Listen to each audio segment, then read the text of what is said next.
And here we are, much for everybody. I have with me today a distinguished guest, Ken Cloke.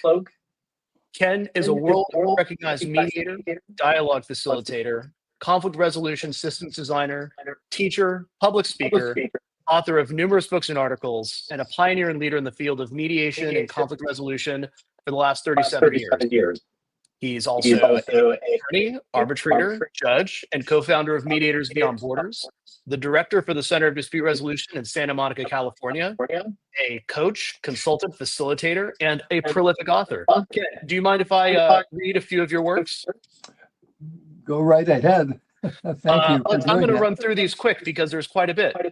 Mediating Dangerously, Conflict Revolution, The Crossroads of Conflict, The Dance of Opposites, Politics, Dialogues, and the Evolution of Democracy, Words of Wisdom, Profound, Poignant, and Provocative Quotes, Mediation, Revenge, and the Magic of Forgiveness, a Mediation Home Companion, and The Magic of Mediation.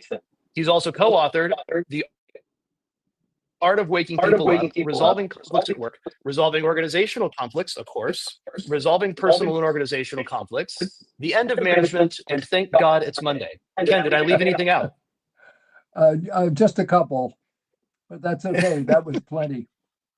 Wonderful. Well, Ken, for my own bio, an introduction to you, I see Ken as a philosopher, designer, tactician, and strategist, a practitioner, engineer, and a pioneer, a giver and a gift. The body of Ken's work is a guidebook and a user manual for understanding, interpreting, and repairing the world around us.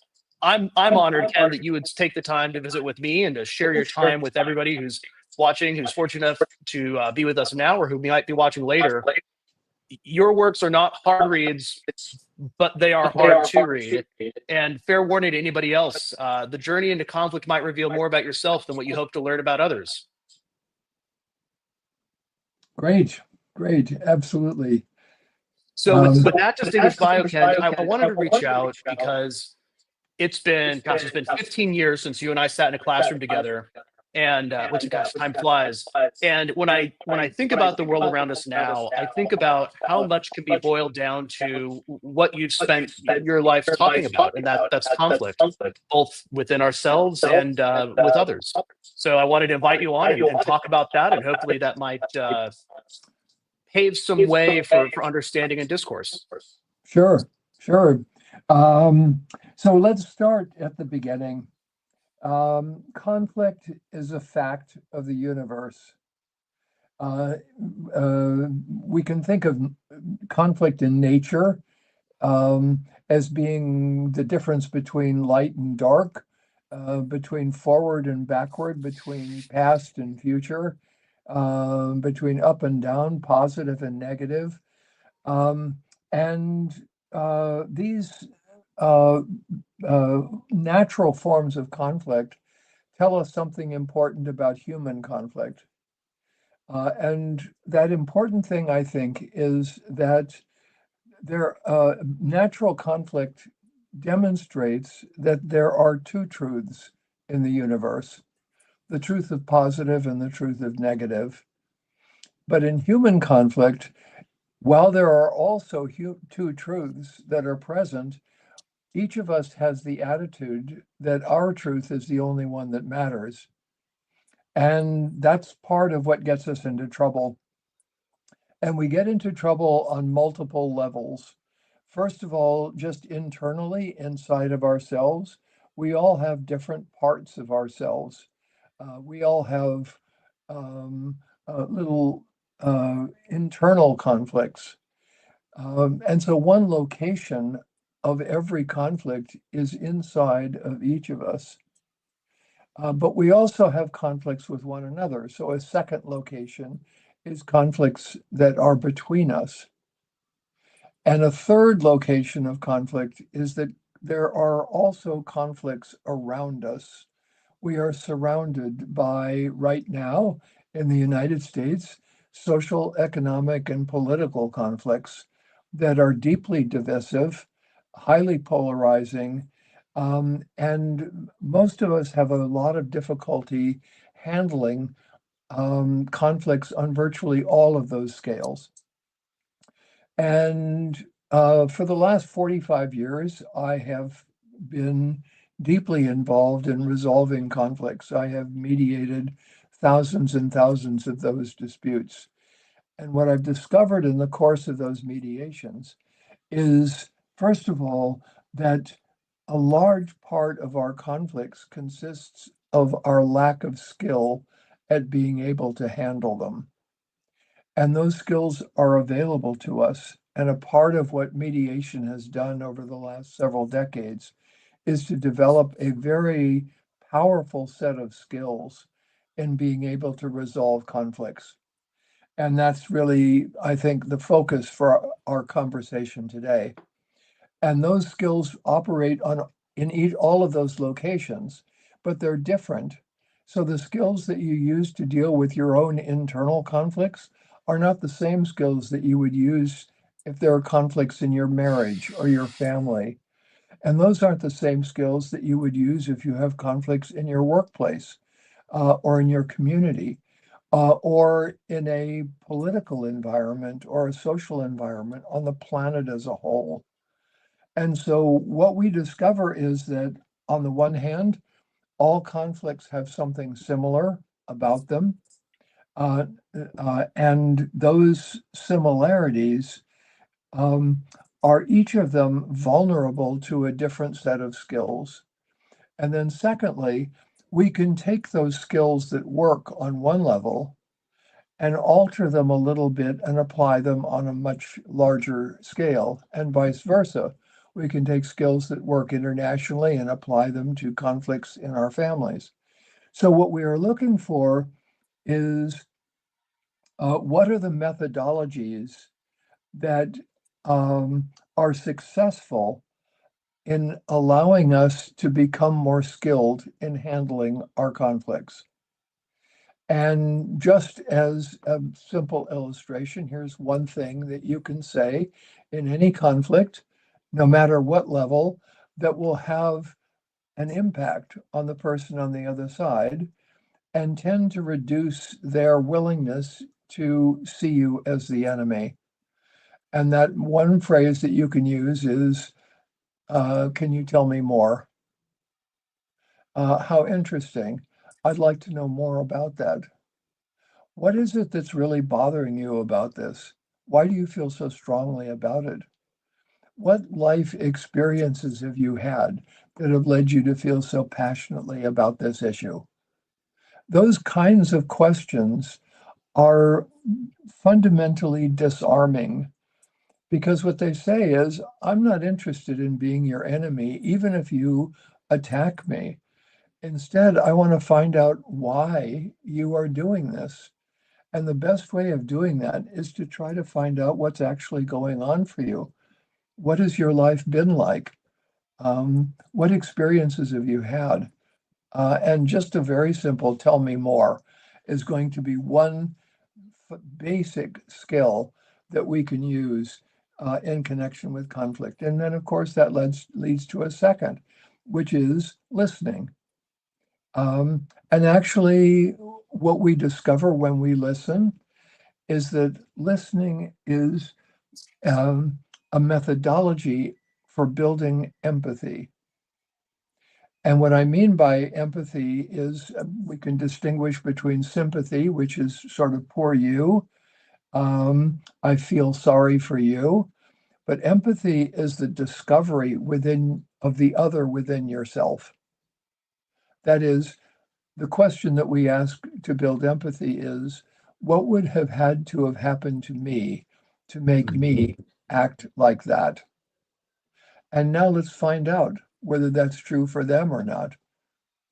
Um, and so there's empathy building as another set of skills. And then the skills keep on going. We can get more and more complex as we go along. Yeah, and I also appreciate the opposite that you share with that, which is the inability to see yourself in the other as that tiniest bit of evil, right? Yes, yes, that's what my definition of what I call the smallest piece of evil, Hmm. which is that we have large scale evils that we know about in the world. There are great political monsters that have walked the planet. But we need to think about, why is it so easy for evil to get a foothold? Why do people go along with it? And I think the answer is because there is some tiny little piece inside of each of us that allows a tiny piece of evil to combine together with other tiny pieces to create something larger. And I believe that tiny piece is the inability to find the other inside the self. So it turns out that empathy is a civilizing attitude. That is, we connect with other people. We find ways of resonating with them. But the resonance that we feel, the click that we feel when we meet somebody and all of a sudden it feels like, oh, we're clicking together, that is the two of us vibrating at the same frequency. And this is what happens when we listen to music, when we dance, when we applaud at the same time, and just clapping our hands in unison. Any number of different things that we do in unison sets up a sympathetic vibration between us. We are resonating at the same frequency. And we can do that even in the worst conflict conversations. We can try to figure out how to do that. And the trick of it is to realize that this doesn't require us to agree with the other person or to approve of what they're doing. That's not what we're resonating with. What we're resonating with is the human being underneath all of that. The one who, while they're doing all of that stuff, actually, if they were honest with themselves, wouldn't want to. Mm. And so what allows them to do it? They can't find you inside of them. And so if we can find them inside of us, maybe we can help them find us inside of them. Ken, I want to build on that with an excerpt from your book, The Dance of Opposites. From the point of view of people in conflict, stories are efforts to mend the fabric of their perceived reality, to create a consistent version of different, even contradictory events and information. The subconscious mind does not distinguish between what is vividly imagined and what is real, between metaphor and description, between what is objectively verifiable and what is intensely perceived, either as wish or fear. The most important part of conflict communication is not what is said, but what is meant. Yeah. How do you respond? Yeah, the one of the difficulties that we have in almost in virtually all of our conversations is that we think that people's words mean what they're supposed to mean, and they don't actually exactly mean that. The words are efforts to point people's attention at something, and the question is what? And the deepest part of us in conflict wants to point people's attention not to what they're doing that we don't like, but to how it feels to us. So, virtually always, for example, let's take a phrase that is an insult that is used against one person against another, like, you're a bully. What is the meaning of you're a bully? Well, it isn't actually that you are a bully. It is that I feel bullied. Only instead of my saying I feel bullied, or deeper than that, I feel intimidated when you raise your voice at me. The reason we don't do that is because somebody just yelled at us, and so we don't trust them any longer. Um, and what that means is we're not as willing to be as open and vulnerable and even emotionally honest with them. Instead, we're going to a place of power. And the place of power is essentially this: I would like to communicate to you what it feels like to be yelled at. Only I don't think you're going to be particularly sensitive to this because you just yelled at me, and that doesn't show me that you're very sensitive right now. So instead, what I'd like to do is to give you a real experience of what it feels like to be yelled at. And I'm going to do that maybe not by raising my voice, but by using a word that is going to make you feel like I'm yelling at you. And that word is the word bully, right? So now you Yeah. hear the word bully and you think, oh my God, that hurts. But now you've lost my trust. And I'm not going to tell you how it feels to be called a bully. Instead, I'm going to teach you what it feels like. And now we're off and running. And that's interesting, Ken, because I think how often do we see that in our day-to-day lives, in the public discourse, in our corporate interactions, where the words that people say at face value, if you were to take them in two dimensions on paper, communicate something very differently than if you were sitting across from one another speaking those same words. Yeah, yeah. So here's my analysis of stories, of conflict stories. We have to think about what is what I call the narrative structure of conflict stories, and this is in a book that I wrote called The Dance of Opposites. And fundamentally, we have there are three stories. Every time we tell a story about a conflict, we're telling three stories. Story one is the story we tell other people about what happened. Story two is the story we tell ourselves. And story three is the reasons why we made up those other two stories. And now let's look at those reasons. And here we also have three. Here are the three levels of every conflict story. Level one, every conflict story takes the form of an accusation. It's every conflict story is an accusation. Number two, beneath every accusation is a confession, at least a confession that says, I'm vulnerable to this. What's the confession behind you are a bully? Answer, I feel intimidated when you yell at me. And that's exactly the same as you are a bully. And then level three is a request. What's the request? And you are a bully? Can you please lower your voice and not yell at me? And that also is 100% identical to you are a bully, except in the form that it's presented. So instead of the insult, can we just go to the request?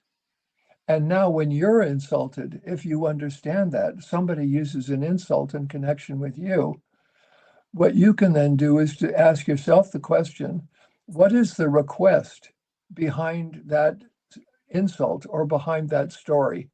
What are they asking me to do? And every conflict story is a request for some kind of respectful behavior, some kind of dialogue, some kind of, sort of genuine connection, to just drop all the nonsense and just be real with each other. So I think that's what's really going on. Yeah.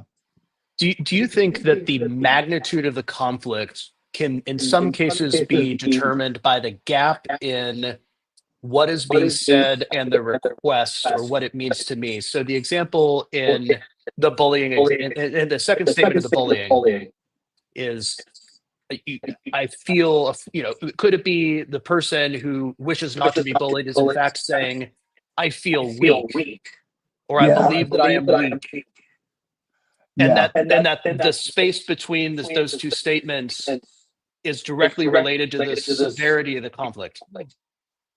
Yes, absolutely. So let me describe it differently. Every insult, every accusation, if you just take the word, like the word bully, what is it? How would we analyze it, and what are the dimensions of it? And here we can see that there are at least four dimensions. Really five if you include the ordinary dimension. But beneath the ordinary dimension is, in the first place, an emotional statement.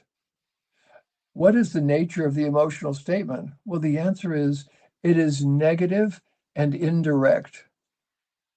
But behind that negative and indirect statement is a possible way of saying it that is positive and direct. And that's what the request is. It's a positive and direct emotional statement to the other person. Secondly, every accusation is a negative, indirect statement of interests. That is what you want from the other person, what you would really like to see instead. And so we can proceed from the insult to the positive and direct statement of interests. And in mediation language, a position is what we want, and an interest is the reason why we want it. Beneath that is some deep-seated relational doubt, meaning I thought that we were friends, or at least that we were going to be treating each other respectfully. That's an idea that I had about our relationship, and now I don't know if that's really true or not. I don't know how you really feel about me. I don't know if we have a relationship or not. And beneath that is the one that you mentioned earlier, and that is a deep-seated self-doubt. And the deep-seated self-doubt is maybe I don't deserve to be treated respectfully.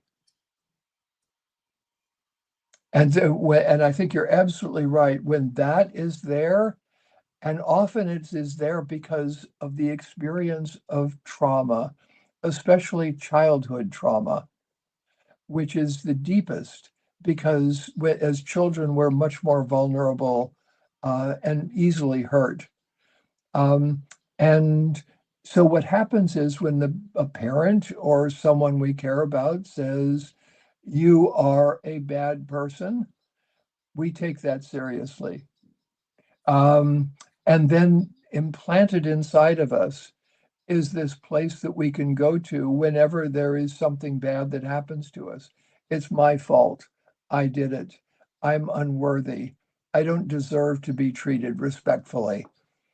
And then that can be covered over and projected into a hatred of others. And so others are unworthy. Others don't deserve it.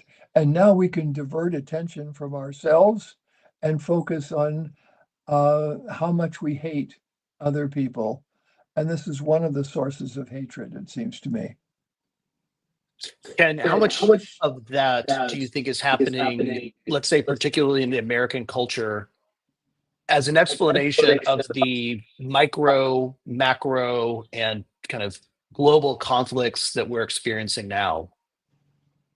Yeah, I think a lot of it is happening. The difficulty is first, what we have to do is we have to think about what exactly is politics and how is it organized. And the problem with it is we find the same thing in political conflicts that we find in other kinds of conflicts, which is number one, in politics, there is more than one truth. And yet, what we are presented with are choices that require us to choose either this candidate or that candidate, this party or that party, this policy or that policy. Either you are all in favor of gun control, or you are entirely in favor of no limitations on guns. This is a digital way of looking at a problem that is complex. And the difficulty is, if we assume that it's digital, then it has mathematically two expressions, 0 and 1. So it's either a 0 or it's a 1. But now if we ask the question, how many numbers are there between 0 and 1? How many fractions are there? There are an infinite number of numbers. between 0 and 1? How many positions are there possible between no guns and everybody walks around with guns all the time? And the answer is an infinite number of possible places that we can get to. And maybe that's going to be different in Idaho or in Texas than it's going to be in New York City or downtown San Francisco, right? So in other words, the problem is trying to apply a simplistic version of a solution on a complex problem. So here's, I was thinking earlier when I was thinking about, what we were going to say today, I was thinking maybe that I would say, let's talk about the weather.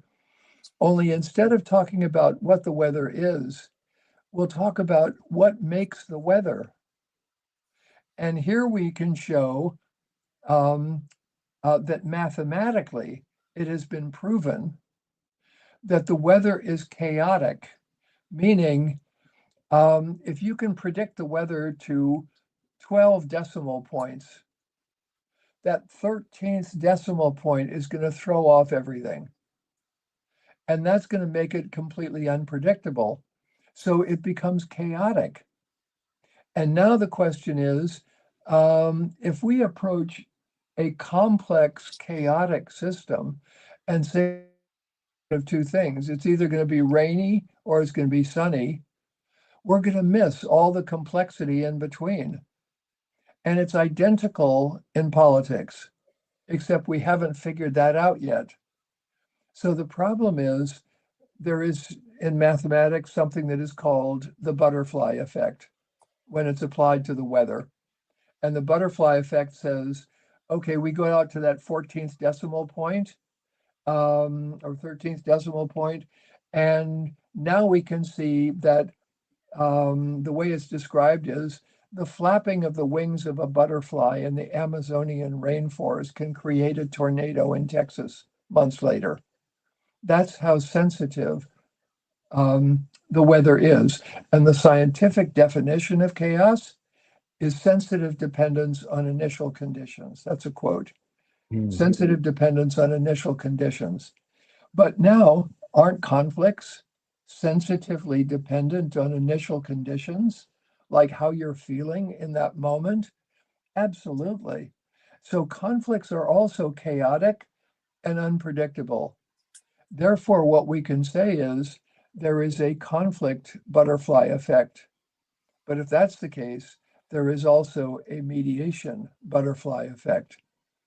And if we can figure out on a small scale how to become more skillful in the presence of conflict on all scales, then what will happen is we will be able to prevent that flapping of the wings of the butterfly from creating a tornado in Texas.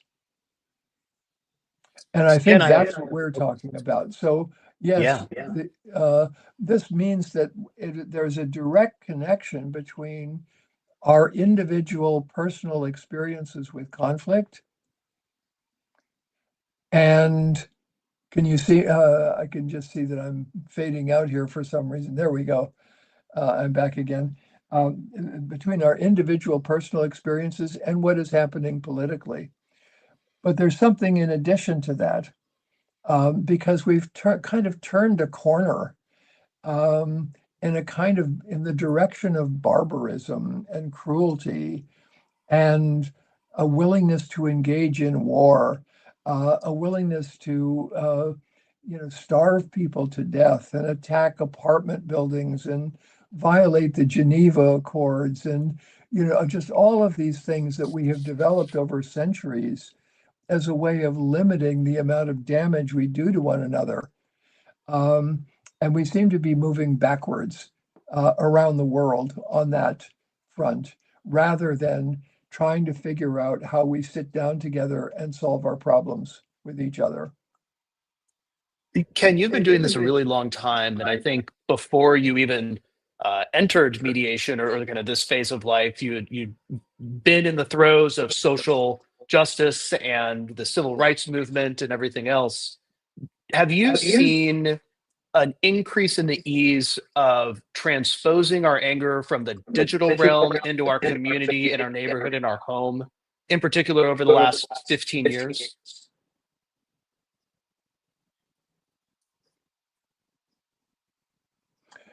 Yeah. I think we can just begin with a kind of ethical assumption that we can see in the Bible, in the phrase, love thy neighbor as thyself. And I don't think that that was meant just as sort of a abstract good idea, but to actually do that, to actually see that we are neighbors to one another, that we are family to one another. And what we haven't really realized is that what we do outwards towards others, even if we don't mean to, we also do inwards to ourselves.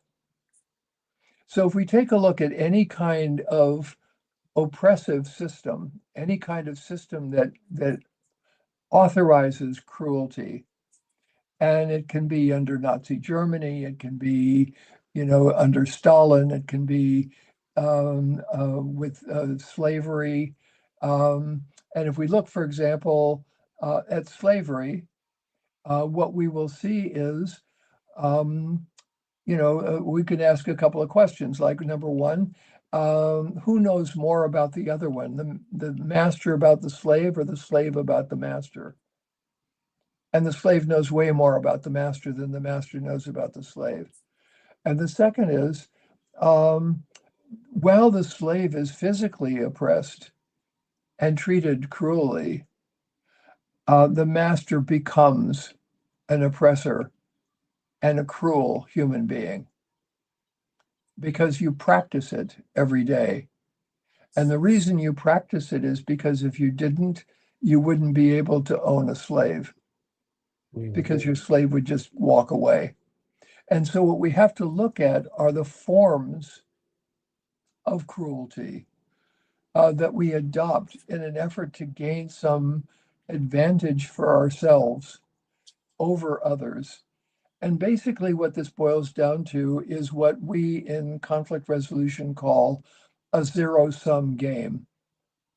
And this comes out of the writings of a mathematician whose name is John von Neumann and an economist whose name was Oscar Morgenstern. They wrote a book on the theory of games. And he says basically what they said was that there are two fundamental types of games. Zero-sum games, meaning if there's a total of 10, if I get 6, you get 4. And if I get 7, you only get 3. So if I want to get 7, I have to take 1 away from you. That is a win-lose outcome game. And that's what we have in power. It's all win-lose outcome games. And it's even what we have oftentimes when we go to court. There is a winner and a loser. But in mediation, we go for a win-win. That is a non-zero-sum game. And there's a classic book on negotiation written by Roger Fisher and William Ury called Getting to Yes. I know you're familiar with it, Dave. And what they say is expand the pie.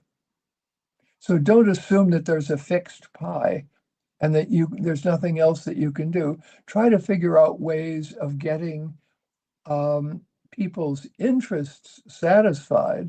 So even if you don't get a 6 or a 7, you're getting something else on a different scale.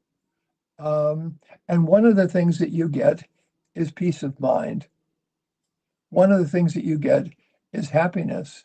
One of the things that you get is the ability to be in a real relationship with another human being and all the benefits that flow from that. And what you don't get if you don't do that, what you get if you don't do that is you get to be lonely and mean, and people shun you because they don't want to be with you. And the real reason for that is because you were treated badly at some point in your life, and you never developed the skills to be able to figure out how to handle it. And that is a sad thing, but it's one that we're recreating every day.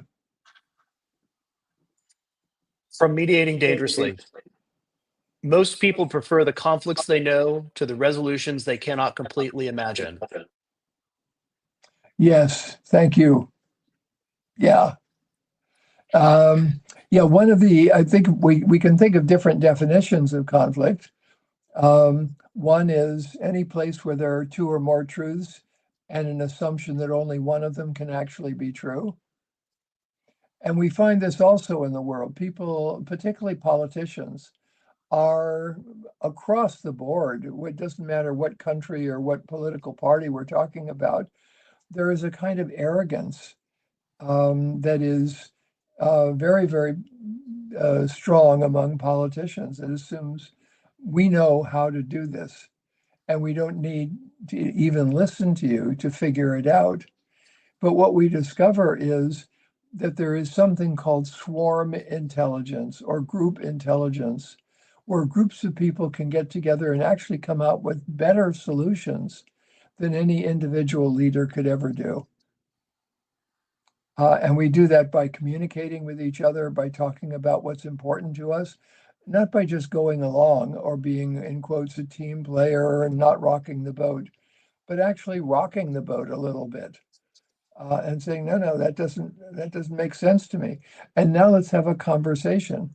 And that's where dialogue comes from and why we need dialogue and not just monologues. Ken, another quote from, I think, Mediating Dangerously. Who do you become because people can't see who you are? Yeah. The question to follow, I believe one of our core issues is that we've experienced a decline in significance, individual, community, and national. Does this help explain some of the conflicts we're experiencing today? Yes. Yes, I think it does. The difficulty is that once we have adopted the point of view of egotism, meaning my view is the only one that counts, or my family's view, or my clan's view, or my religion's view, or my country's view is the only one that matters, we lose sight of the fact that we are all part of an integrated planet. And you can't do one thing in one part of the planet and not have it affect the rest of it. And so the a basic fundamental question that we are being asked today all around the world is, can we actually figure out how to live together on the same planet? Can we work together to solve our common problems? Or is it going to be look out for number one? And if that's the way it's going to be a race to the bottom. And it's going to be brutal and mean and not worth living in. And that's the difficulty I think that we're facing. So what does it mean? It means actually listening to other people. It means doesn't mean agreeing with them, because you can certainly disagree. It means not allowing your disagreement to cause you to dismiss the human being who is present with you. In other words, to affirm the person and separate the person from the problem. Then you can be soft on the person and hard on the problem. So one of the things we do in mediation is we talk about how to turn me versus you into us versus it. And that's the fundamental move we're talking about. As a planet, we're not doing that. Russia is looking out for itself in Ukraine, and Ukraine is having to defend itself and look out for itself against Russia. And now we're in this dynamic of warfare, fighting for what?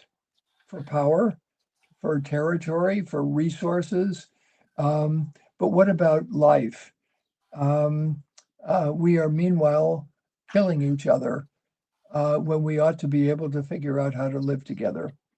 This is, I think, a fundamental problem that we're facing.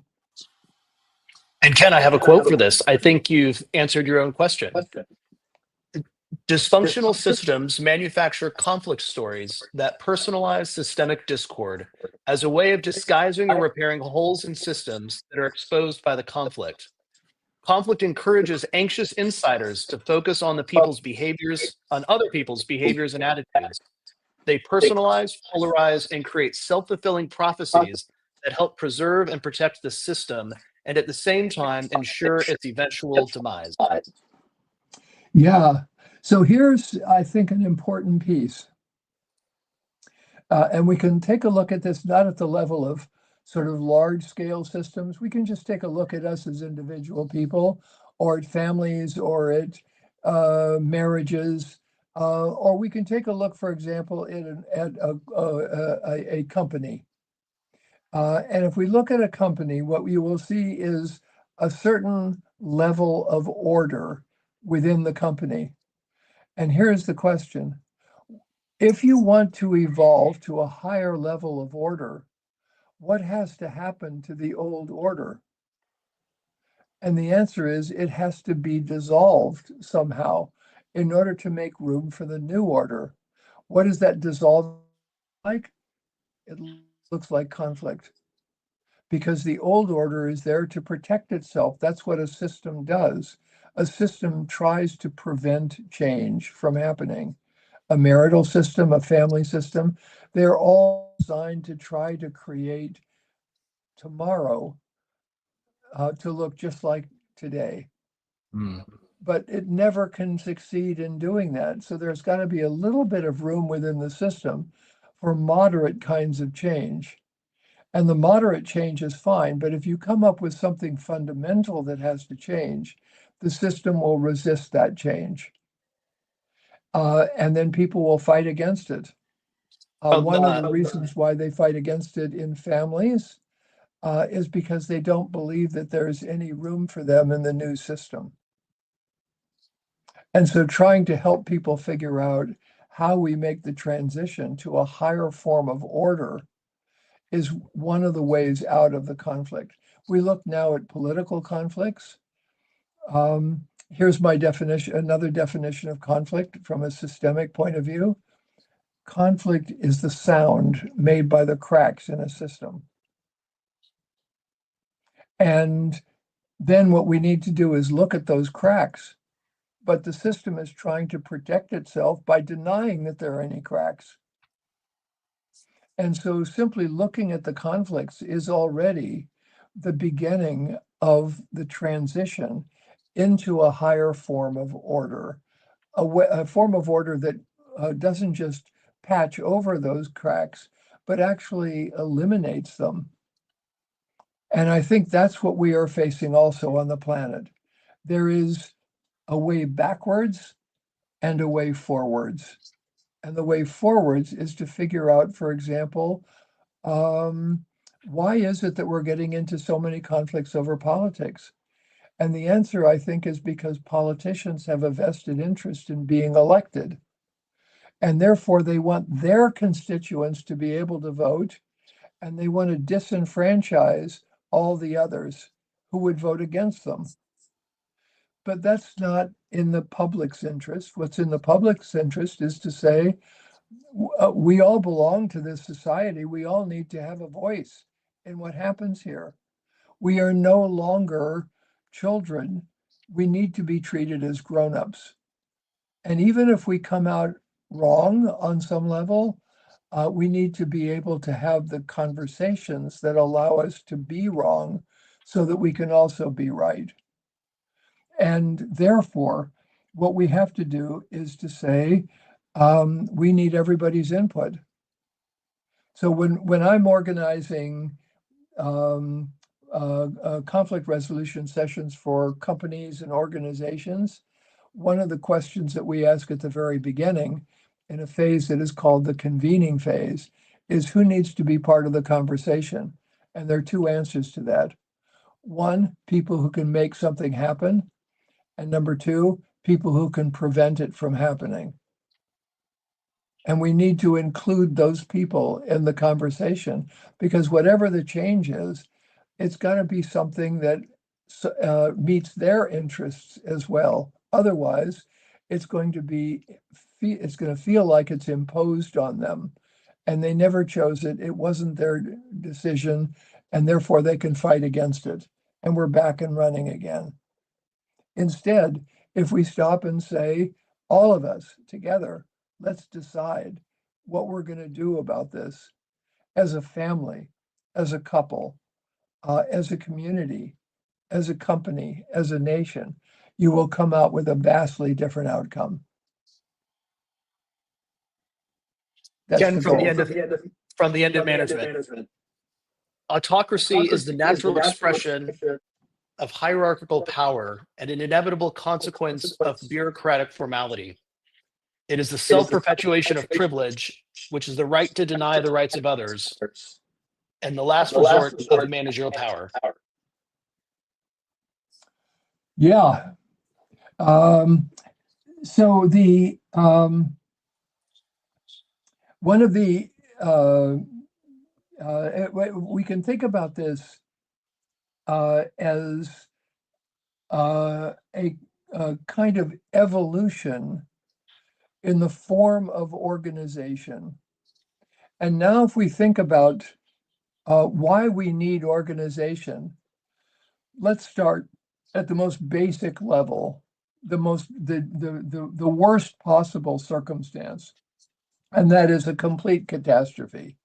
This is Hurricane Katrina. This is the earthquake that comes. This is some incredible catastrophe. And what happens in the catastrophe? And the answer is all forms of order are broken. What do we do? And the answer is we just try to survive in the catastrophe. What's the first step out of catastrophe? And the answer is hierarchy. Because we have military organizations that are designed to deal with catastrophe. What do? They come in and they impose order. And for many people, that imposition of order, even if it's by military force, is better than the catastrophe. But then after they have stopped the catastrophe, people are wondering, we can ask the question, what's the methodology of stopping the catastrophe? The answer is command. Hierarchies engage in the process of fixing things by command. And what do you get as a level of participation?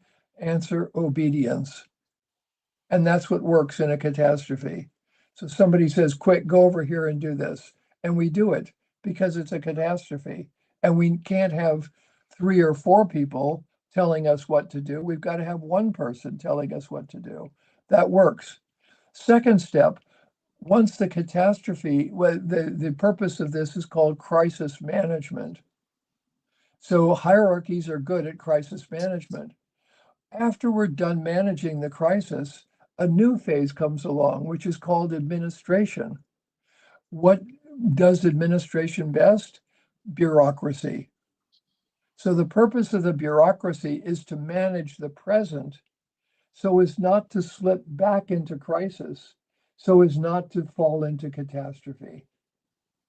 And so we can see that each of these forms of organization fits a purpose. What bureaucracy does is it doesn't operate by command, it operates by control. So now we have what are called command and control organizations that are either hierarchical, kind of military command based, or we have bureaucracies that exist to control every single thing that happens so that it won't be a disaster. And after we have successfully controlled things, we can now begin to imagine, we start to move into the future. The bureaucracy is about managing the present, so it doesn't turn into the past. But if we focus on the future, now what we need is management. Peter Drucker's basic idea of management by goals and objectives. Goals and objectives are about the future. And now you can't just have a bureaucracy. You've got to have people who have goals and objectives in order to step out of the bureaucracy and do something that the bureaucracy just can't imagine doing. They don't think about the future. The bureaucracy is opposed to the future. And now what we need to do is create the possibility for a future through planning. And now what's above that? Answer is strategic planning, where we're not just setting goals for people, but now look at what happens. If you create management, what do you have? You can't just have people obeying orders. In bureaucracy, you don't have obedience either. You have compliance. But in management, you have involvement. With strategic planning, you have to have participation. And what's beyond participation? The answer is ownership. And what we want is a situation in which people own the problem. That creates the best solutions possible. And in order to create that, we need a different form of organization. And bureaucracy is going to prevent us from getting there. Even management is going to prevent us from getting there. Because in order to do this, we have to build a style of leadership inside an organization that utilizes everyone's talents, everyone's skills, everyone's ideas, everyone's perceptions, and then is complex enough to combine those together into a single, unified, consensus-based outcome, not imposed by orders, not sort of that you have to comply with because it's a bureaucratic rule, but something that makes sense, that we've decided on for ourselves. That is mediation. Every mediation is that kind of experience. And now what we need to figure out is how do we make more of those kinds of experiences in the political arena? Ken, we've got 5 more minutes to the hour. Yes. I have a final question and thought. I'm going to make a statement and then I'll leave you with the question. So you opened one of your books with we do not see things as they are. We see things as we are. Yes. What can cause us to fail to realize that we've become the villain in our own tragedy? Ah, very nice. Very nice question, Dave. Yes. Well, if